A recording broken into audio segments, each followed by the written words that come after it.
Well, thank you very much. It's a very important day and an important announcement with great friends of mine. I think I can say this group is every one of them, I rate a 10.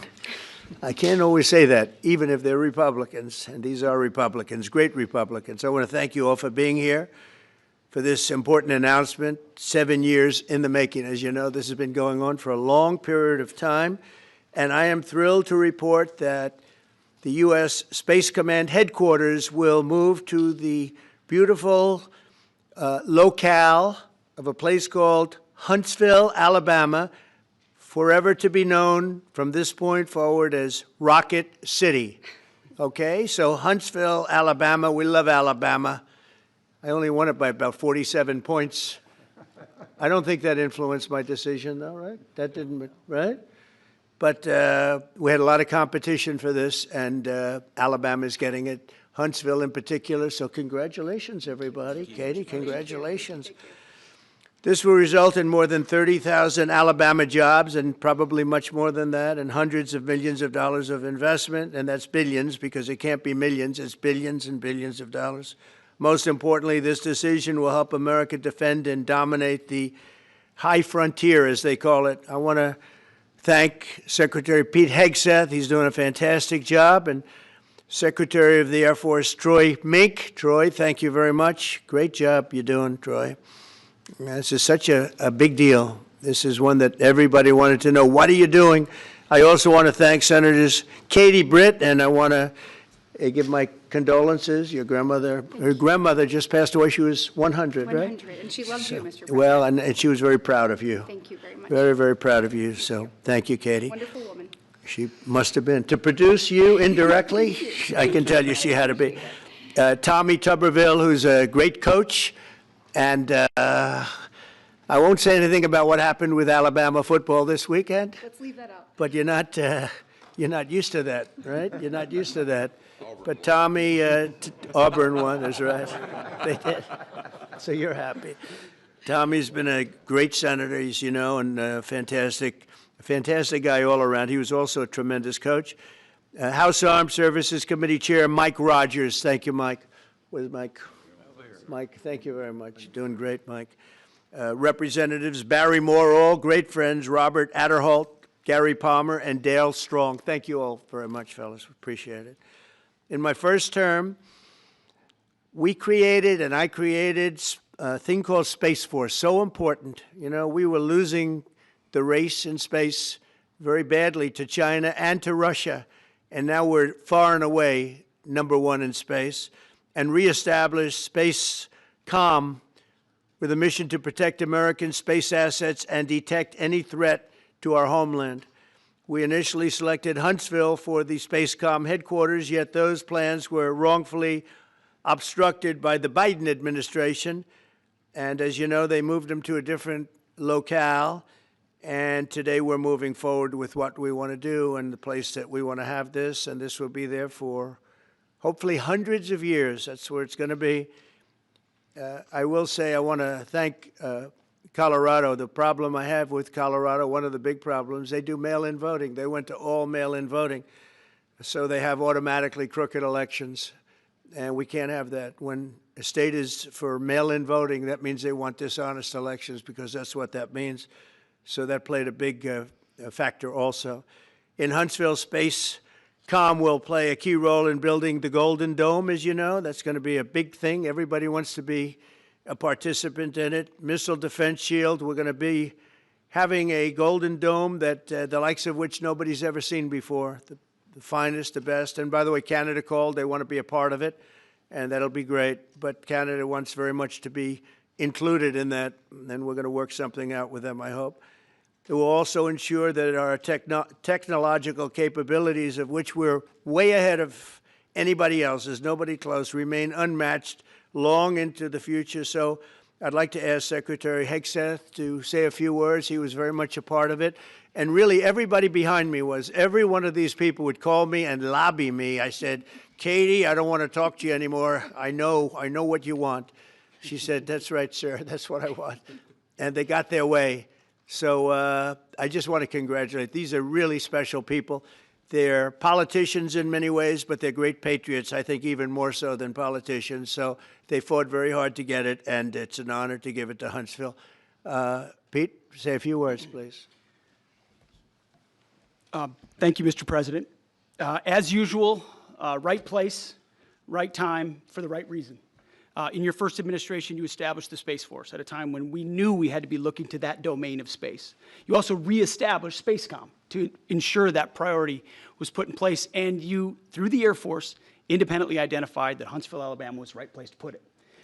For other reasons, in the next administration under Biden, they decided to move it somewhere else. Well, during that time, the DoD Inspector General, the Government Affairs Office, they did their own assessments, and where did they say SpaceCom should go? Huntsville, Alabama.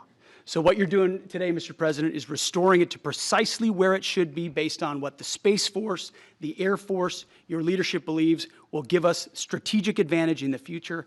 That is Huntsville, Alabama. We are way ahead in space, but this will ensure we stay leaps and bounds ahead because that's the most important domain. Whoever controls the skies will control the future of warfare. And Mr. President, today you're ensuring that happens. Thank you. Thank you very much. Katie, would you like to say something? Mr. President, we are grateful for your leadership on this and restoring Space Command to its rightful home in Huntsville, Alabama. This delegation has worked together, both chambers, both parties, to make sure that Huntsville was the place that Space Command called home. As was mentioned, obviously the Biden administration chose to make this political. What we want to do is put the safety and security of Americans first. We want to make sure that our warfighter is put first, and we want to make sure that America continues to lead. And today, Mr. President, you've allowed that to happen. Thank you. Thank you very much. Tommy, please. Yeah, thank you. Thank you, Mr. President. This is a great day for our country, not just for our state of Alabama. We need help in our military. We need to catch up. And as Secretary has said, we're not behind in space, but we know where we're at, and we need to expound on that. Now, this move will save the taxpayers $480 million. It's not going to cost more. It's going to cut $480 million. We have the plans intact. It'll be behind a secure wall in Huntsville, Alabama, at Redstone Arsenal. We have 40,000 people there. We have the FBI there. We have missile defense there. We have NASA, Blue Origin, and SpaceX. It is the perfect place for Space Command. I would tell you today, and I've spoke with the President for the last 3 or 4 years about this, if I thought it needed to go somewhere else because I understand the security of our country, I'd be for that. But the best place for Space Command is Huntsville, Alabama, because what we have and what it means to this country is going to be so important. So thank you, Mr. President, for this, and we look forward to building a huge Space Command and having the Donald J. Trump Space Command Center in Huntsville, Alabama. Here, absolutely. Here, here. JD, would you like to say something? Sure. Well, Mr. President, thank you. I'll be very brief here. I lobbied the President hard to put it in Ohio, but he said these people behind us, these Alabamas, are just too powerful and too persuasive. And so it's in Alabama, but as Tommy said, this is exactly the right place for Space Force and Space Command. I think Americans ought to appreciate it and ought to appreciate the fact that you can't win the battle of the future unless you control the skies. The cyber security, the communications, the entire infrastructure of the battle in the 21st century will be in space. So it was a visionary move in the first administration for the President to set up Space Force, and I think an equally visionary move to make sure that Space Force is right where it should be in Huntsville, Alabama. Thank you, sir. Thank you very much. Gentlemen, anybody want to say anything? Would you like to say? Mr. President, another promise made, another promise kept. You think about it, Redstone Arsenal is critical to national security. The President said when you were the 45th President, let's do what's right for national security. And today, that's exactly what we're doing. It's not because of this or that. It's because it's right for national security. You think of the 21 categories that were evaluated to determine what was best for national security. All indicators pointed back to Huntsville, Alabama, and Redstone Arsenal. We have the right people at the right place at the right time. Mr. President, on behalf of the people of the 5th Congressional District and all of Alabama, thank you for keeping your word. Thank you. Absolutely. Thank you very much. Anybody? Let me just say, Mr. President, I want to say thank you and thank you for doing this because it was the right thing to do. When they looked at all the numbers, Huntsville was the place to go, and like you say, it was unfortunately pulled out, but you made it right. So I want to just say thank you again for a grateful nation, and to the state of Alabama, we're very grateful. Thank you, and God bless. Thank you. Thank you, Mr. President. Throughout history, militaries has always understood that whoever could hold the high ground held the advantage. Space is the ultimate high ground. And what we're doing with moving the Space Command to Huntsville is absolutely critical to our maintaining dominance in that sphere. And it goes hand in hand with what we're trying to do with the Golden Dome and missile defense to defend against anyone else who tries to enter that sphere. So thank you, Mr. President. Thank you very much. Please. Thank you, Mr. President. And obviously, national defense is a huge issue. And when you look at the scores, Alabama was #1. And for political reasons, it was moved out of our state. But, Mr. President, thank you for making priorities the defense and the warfighter and the safety of this nation. And in the big, beautiful bill, that Golden Dome will be built in Huntsville, Alabama, and we're grateful for that. Thank you. Listen, as chairman of the Armed Services Committee, I care very much about what's most important for our national security. And the President held a nationwide competition to determine where we should have this command. If y'all remember, at the end of that competition, where Alabama came in first, there was a lot of complaints from the other states who did not place well. He said, we'll do it over with new criteria to accommodate your concerns. Alabama came in first in that second competition. His Secretary of the Air Force reviewed the results, said it was fair, and the President named Huntsville. It was the Biden administration that decided to make it political, even though his own Secretary of the Air Force said it was a fair competition and it should be in Huntsville. So I want you to know I appreciate this President standing up and being strong and saying he's going to make this right and put it where it rightfully belongs, and that's Huntsville, Alabama. Thank you very much. Good job. So thank you all very much. You are going to leave me alone now? You're not going to call me anymore and talk about this subject, right? You promise? They'll start something else. But I just want to congratulate you. It's a very big deal. When you come out and when you leave the room, you'll see that we just, over the last few minutes, literally shot out a boat, a drug-carrying boat, a lot of drugs in that boat. And you'll be seeing that and you'll be reading about that. It just happened moments ago, and our great general, head of the Joint Chiefs of Staff, who's been so incredible, including what took place in Iran, knocking out potential nuclear power for a long time to come. I think within a month they would have had it if we didn't do what we did. But he gave us a little bit of a briefing, and you'll see. And there's more where that came from. We have a lot of drugs pouring into our country, coming in for a long time. And we just, these came out of Venezuela and coming out very heavily from Venezuela. A lot of things are coming out of Venezuela. So we took it out, and you'll get to see that after this meeting is over. Do you have any questions, please? Yeah, please. Thank you, Mr. President. Senator Tuberville talked about the cost savings associated with this announcement. Can you talk about the strategic benefits by having Space Force Command headquartered in Huntsville? Well, it just works because we have so much else there. And having a central, you could call it a central command, but it really is a command station. Also, even locationally, where it is, and when you think about flying distances, if you can save a half an hour as fast as some of these planes go and things go, and even the rockets go, if you can save by having the best location. So we went out, as you know, to experts, and we had 4 different groups of experts. They all said this was the best location. I also loved it from the standpoint, I know the people of Alabama, they are great people, work hard, and there's no games, and they're very proud of it. And I would say they fought harder for it than anybody else also. A lot of states, 5 states really wanted it, but they wanted it more. And I kid you not when I say that these people, they spoke to me a lot. That's all they wanted to talk about. They didn't want to talk about the weather. They only wanted to talk about moving to this location, moving to Alabama, Huntsville in particular. So we're honored to do it. They really wanted it badly, and they got it. Peter? President Trump, something completely different, but about a big viral social media trend over the weekend. How did you find out over the weekend that you were dead? You see that? No. People didn't see you for a couple days. 1.3 million user engagements as of Saturday morning about your demise. Really? I didn't see that?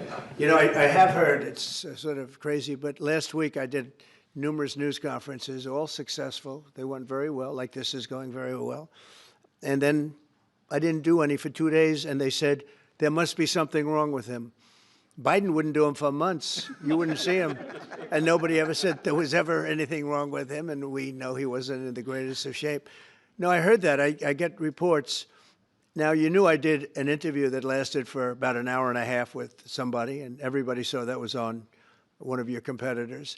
I did numerous shows and also did a number of truths, long truths, and I think pretty poignant truths.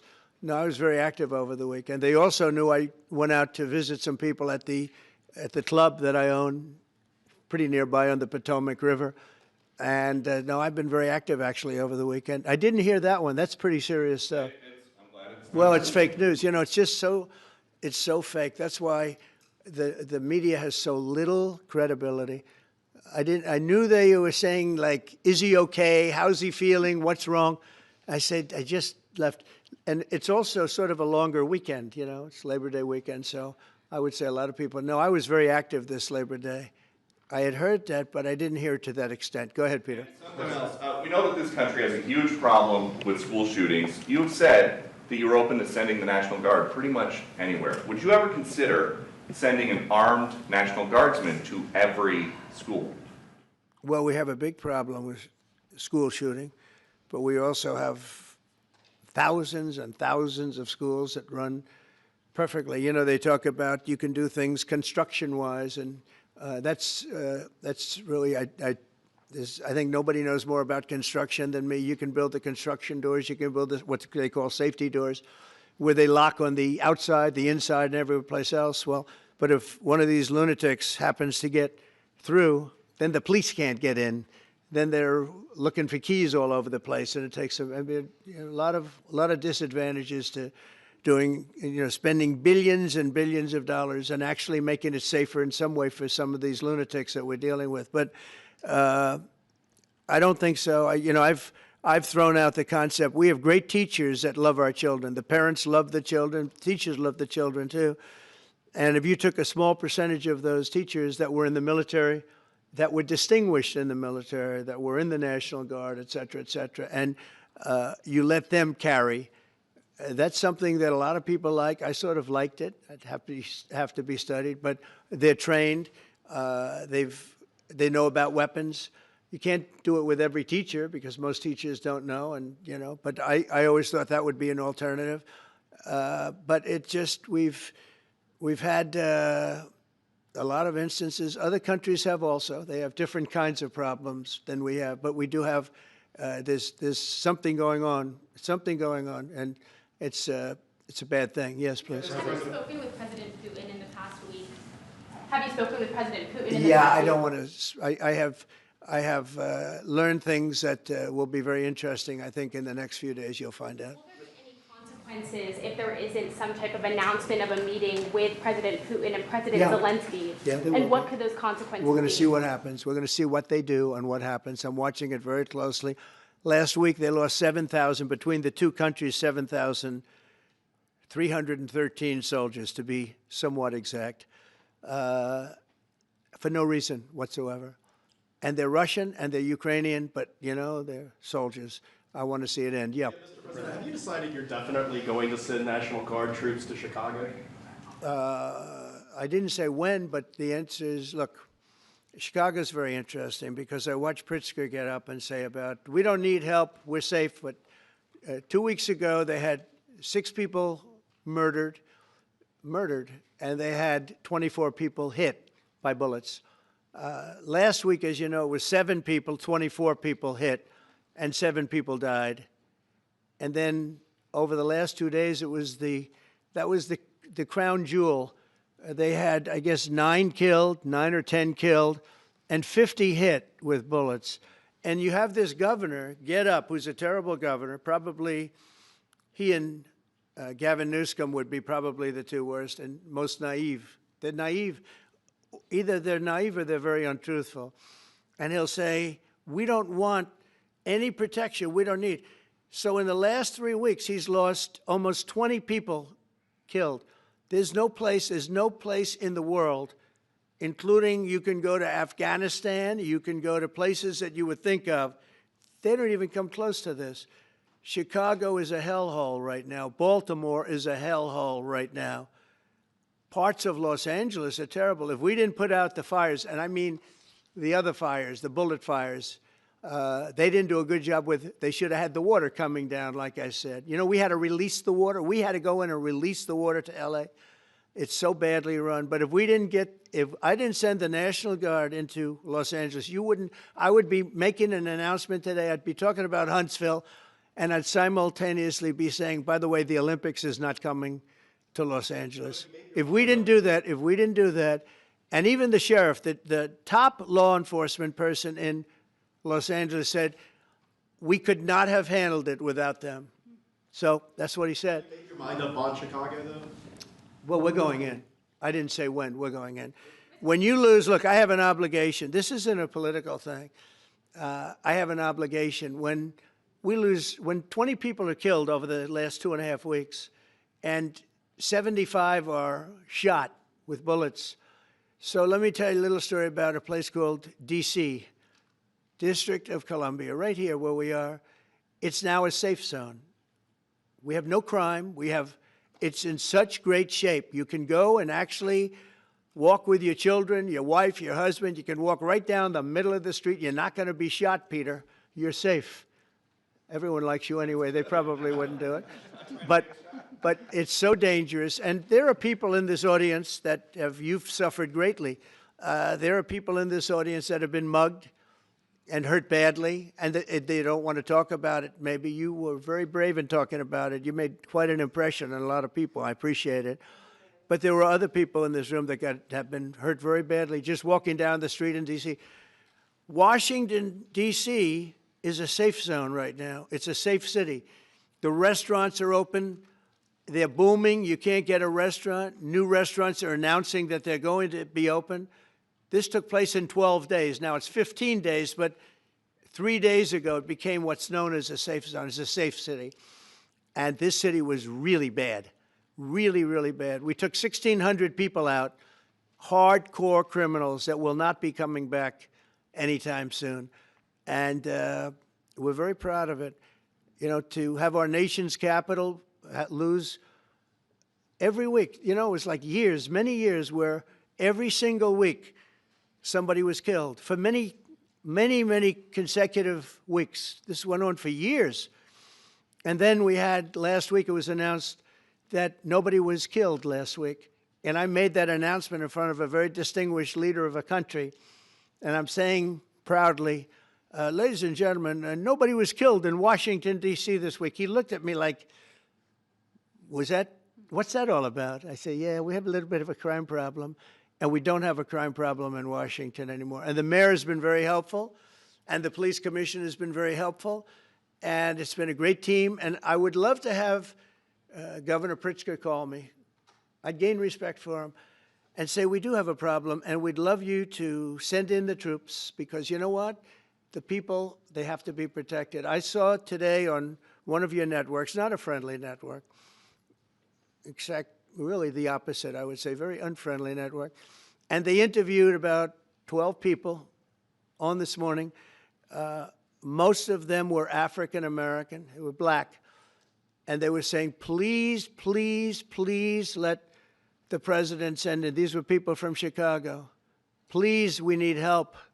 We need help. We can't walk outside. We're petrified. If the governor of Illinois would call me up, I would love to do it. Now, we're going to do it anyway. We have the right to do it because I have an obligation to protect this country. And that includes Baltimore. I saw where Governor Moore was asking me to take a walk down the street of Baltimore. Well, Baltimore is a very unsafe place. It's rated number 4 in the city, one of the most unsafe places anywhere in the world. But, you know, we took care. This was a beautiful thing that happened in Washington because we showed that it could be done. And this wasn't just sending big, strong guys, and they are big and they are strong. You know, we had a great decision from the Supreme Court that had to do with sort of talent. It had to do with you are put down based on merit. You can hire based on merit.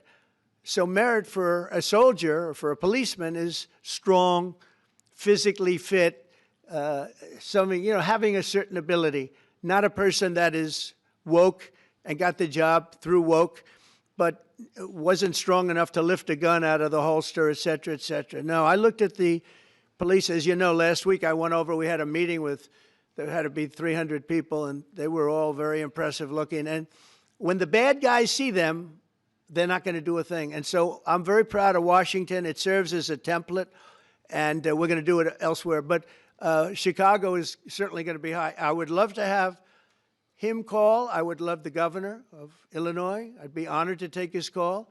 All he has to do is say, sir, we need help. It's out of control. And everyone knows it is. He's not kidding anyone.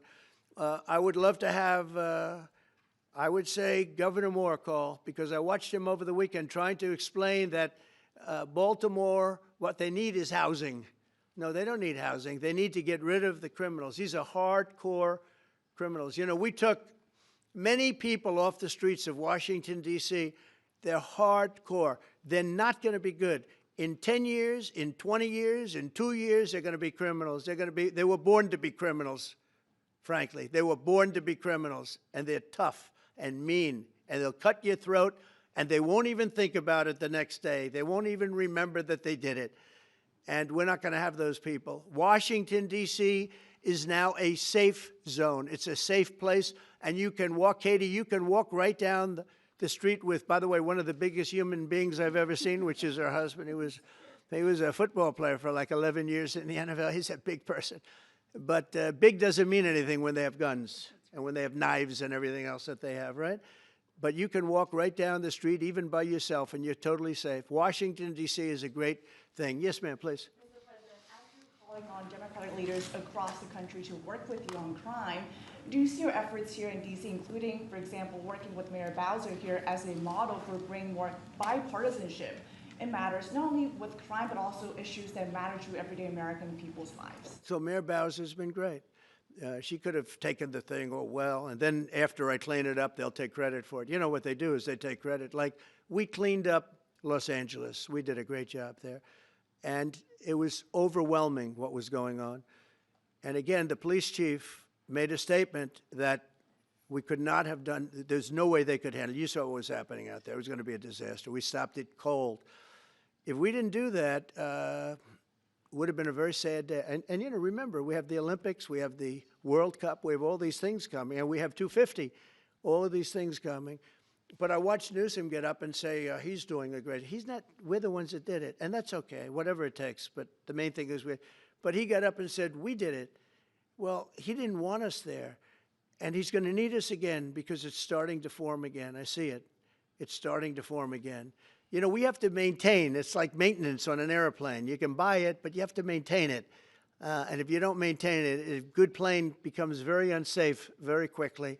So it's an honor to do it. A lot of presidents wouldn't do what I'm doing. I don't need this heat. But when I watched television last night and I'm watching the news and I see that 9 people were killed in Chicago and 54 were badly wounded with bullets, I say, that's not this country. We have to do something.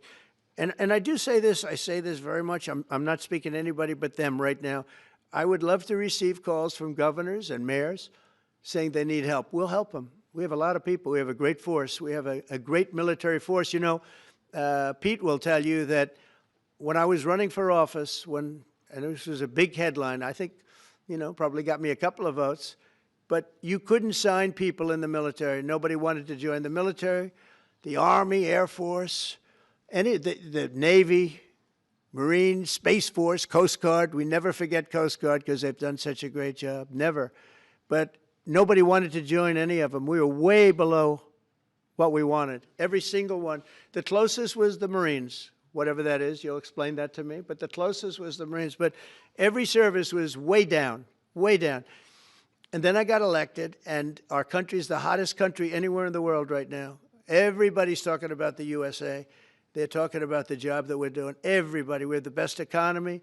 We have a very, very important decision being made by the Supreme Court because our country is the richest, the strongest, the most powerful. But if for some reason some liberal court, I'm talking about the court that just ruled, where even an Obama judge voted in favor of us, which I gave him a compliment yesterday, as you know. I said that took great courage.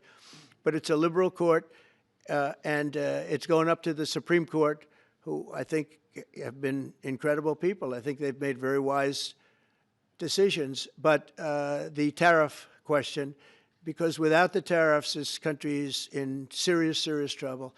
We've taken in almost $17 trillion of investment is coming in.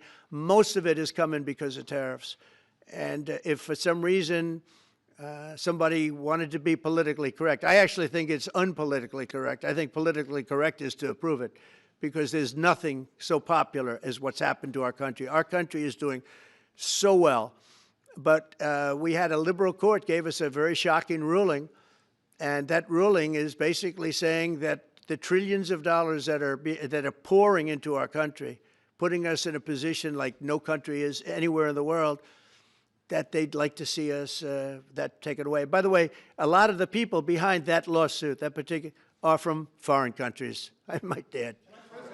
There's a video that is circulating online now of the White House where a window is open to the residents upstairs and somebody is throwing a big bag out the window. Have you seen this? No, that's probably AI generated.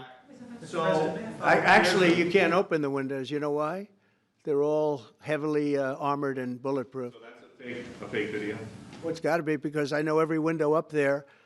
The last place I'd be doing it is that because there's cameras all over the place, right? Including yours. No, but every window, I've never seen a window that's, in fact, my wife was complaining about it the other day. She said, love to have a little fresh air come in, but you can't. They're bulletproof. And number one, they're sealed. And number two, each window weighs about 600 pounds. You have to be pretty strong to open them up. No, that has to be, where was the window? Let me see.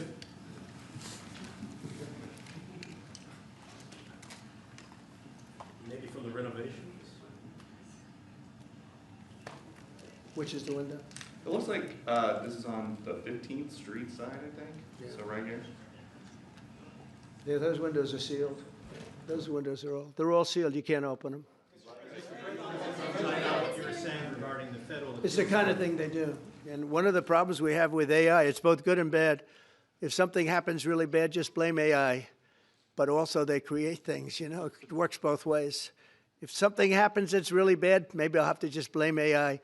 But there's truth to it because I see so many phony things. I saw something as I was growing up from the time I was a baby till now. I said, who did that? It was AI generated. So it's a little bit scary, to be honest with you. But those windows are all very heavily sealed. Thank you, Mr. President. I want to follow up with what you were saying regarding that federal appellate court that ruled against you and your administration as it relates to your ability. Well, they ruled against our country, the court, and they ruled against us before. It's a very liberal court. You called it highly partisan in your Well, it social certainly media posts. is. It certainly and is. in fact, it was along ideological lines, 7-4. Well, except that we actually got one of the Obama judges that was appointed by President Obama voted in favor of the tariffs because he felt it was imperative for our country to thrive and survive even. And I gave him credit. I said, you know what? That took a lot of courage for him to do it because you don't see that often. So my question is, I suspect you're going to appeal that all the way to the Supreme Court. Well, we already have, yeah. In fact, we're doing something else. We're going to be going to the Supreme Court, we think, tomorrow because we need an early decision. I mean, look, the financial fabric of our country, we're a rich, incredible country right now. And we're able to, you know, other countries use tariffs on us for years, and we never did.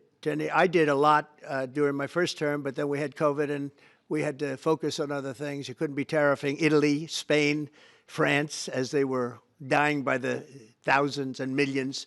But we did with China, and China paid us billions and billions of dollars. And I started the process, but then I had to end it a little bit because of COVID. We focused on that. But no, it's a very important decision. And frankly, if they make the wrong decision, it would be a devastation for our country. We've taken in trillions of dollars. And by the way, all these countries signed agreements, as an example. They're all happy, everybody's happy. But some whack job put in a lawsuit. It went before a very liberal court, and the liberal court ruled, it was 11, they ruled 7-4, with one of the most liberal of them all voting in our favor because they're patriots. I think I give tremendous credit to that judge.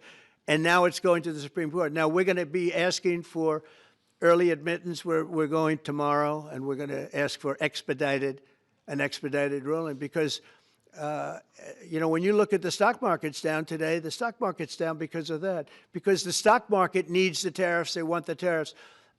If you look at AI, all of those, you know, all of that money that's going to be invested, trillions and trillions of dollars, the biggest thing, bigger than the internet, I suspect. It's the internet plus 3 or 4 other things combined. We are leading very substantially with AI.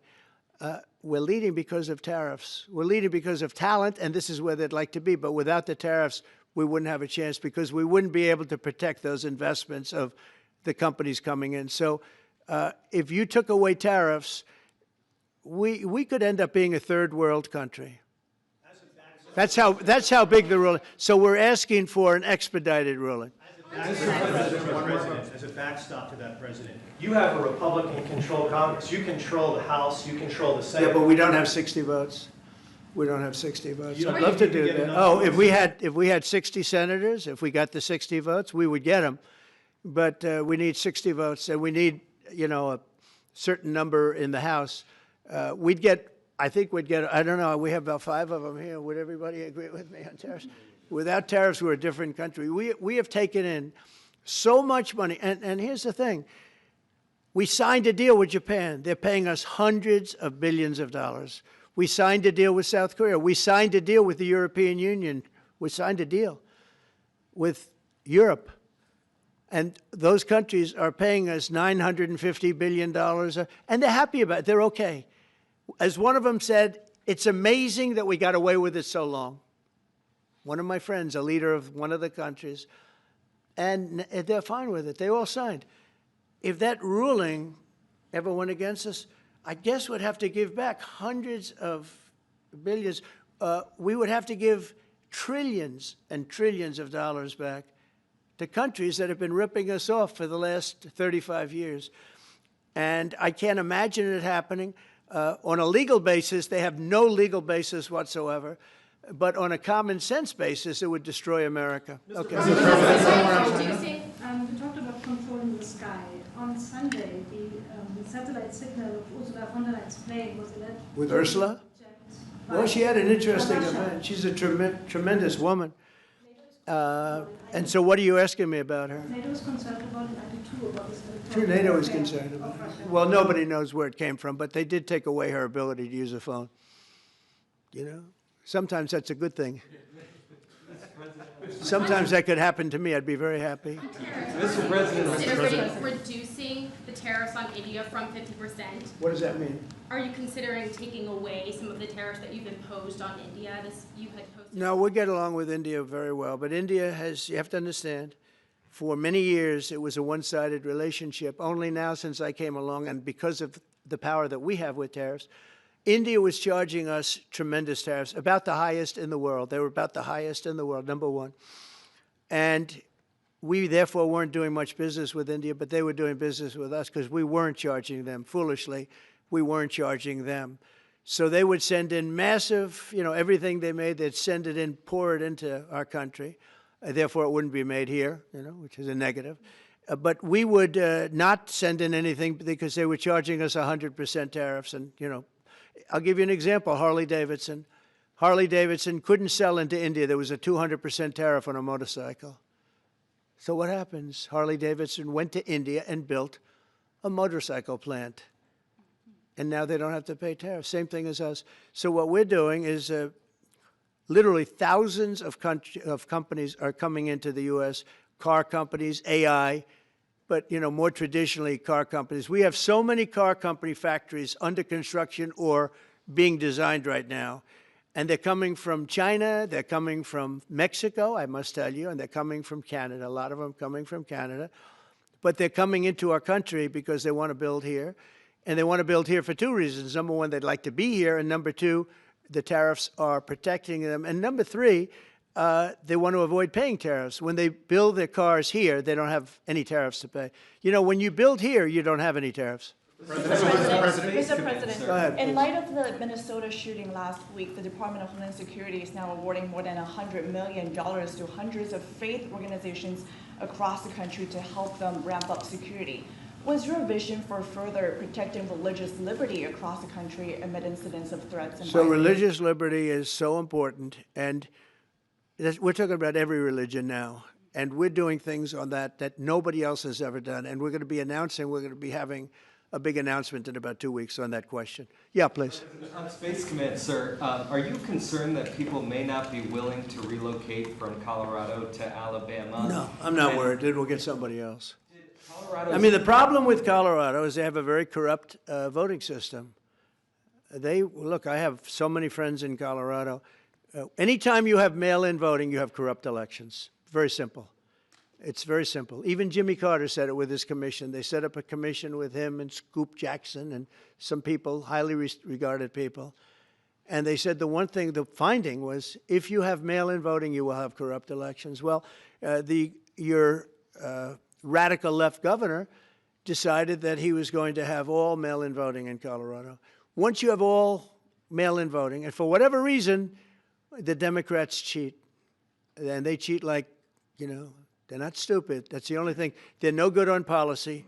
They're no good on management. They're no good at government. But they're great at cheating.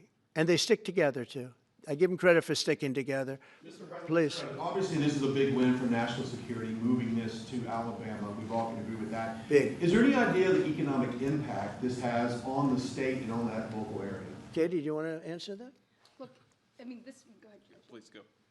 This is going to be tremendous. I mean, the state of Alabama, what we've seen through this process is the worst of Washington. We've seen politics get in the way of what is best for the warfighter, what's best for national security.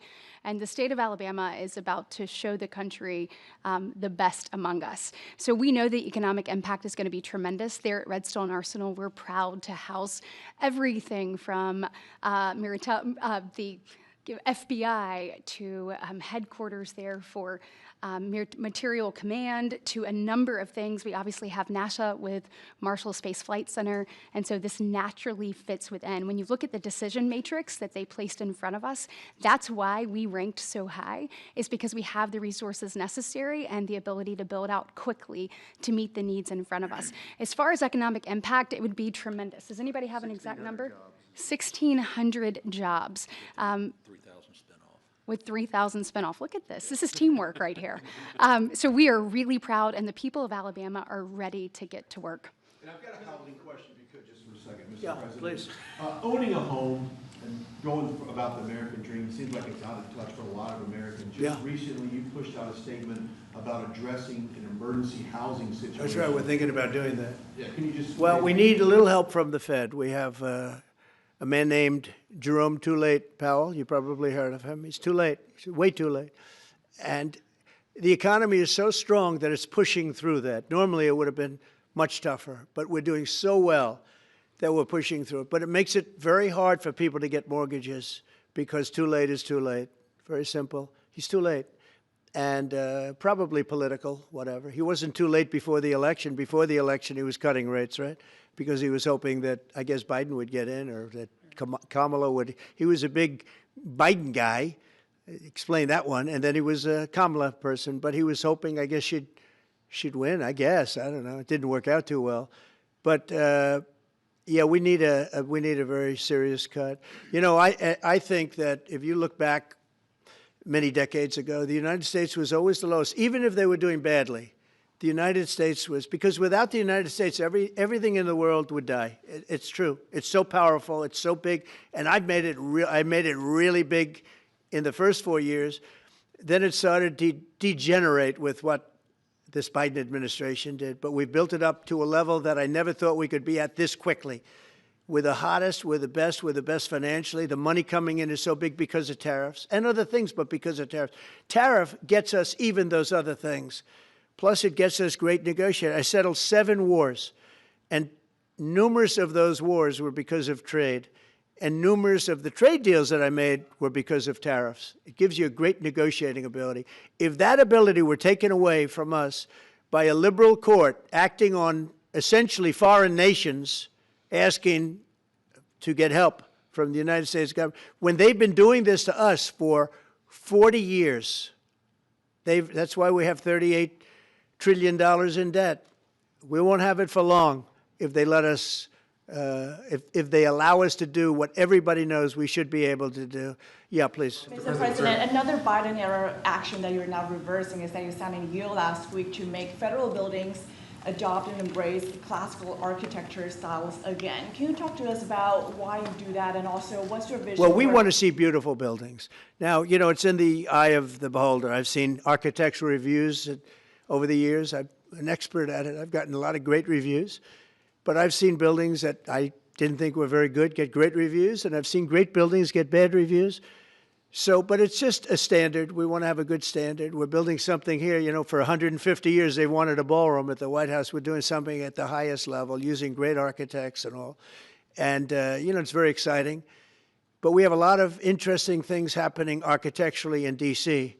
And D.C. is like a different place. And, you know, even the contractor said, sir, we walked down today, we feel like much safer. It's like a different place. Washington, D.C. is great. Now, we're going to also beautify it. We're going to put a topping on the roads. We're not going to rip them apart and take 4 years to build a road that was exactly the same by the time you build it. But we're going to put toppings. We're going to put new medians in. We're going to get the graffiti off. We're going to put tiles up in the tunnels where the tiles are missing. We'll do the whole tunnel instead of, you know, a little area where you see new tiles, old tiles that never look too good. But they could use it. You know, they've been up for 50 years. They've served their duty. But we're going to make this within about a 20-mile radius from the White House. We're going to have this place spick and span. It's going to be crime-free, and it's going to be spick and span. It's going to be, you'll be proud of Washington again. Go ahead, please. Sir, China's having a massive military parade that President Putin and Kim Jong-un will be attending. Do you interpret that as a challenge to this? And are you concerned at all about those countries trying to be some sort of counterweight? Not at all. China needs us, and I have a very good relationship with President Xi, as you know, but China needs us much more than we need them. No, I don't see that at all, no. One more. And I had actually a very good meeting with President Putin a couple of weeks ago. We'll see if anything comes out of it. If it doesn't, we'll take a different stance. March today in California ruled that your deployment of National Guard troops to Los Angeles was illegal. Do you have any response? Well, it was a radical left judge. But very importantly, what did you not tell me in that question or statement that you made? Pretty much of a statement, I think. Well, I was asking for your response. No, you didn't say what the judge said, though. The judge said, but you can leave the 300 people that you already have in place. They can continue to be in place. That's all we need. But why didn't you put that as part of your statement? Because the same judge ruled exactly as you said, except the judge said that you could leave the 300 people that you already have in place. They can stay, they can remain, they can do what they have to do. Thank you very much, everybody. We appreciate it. Thank you. Thank you. Thank you very much. Thank you, guys. Thank you, press. Thank you. Thank you. Let's head out. Let's go, guys. Thank you. Thanks, press. Thanks, guys. Let's go. Let's go. Keep going. Thanks, guys. Thank you, press.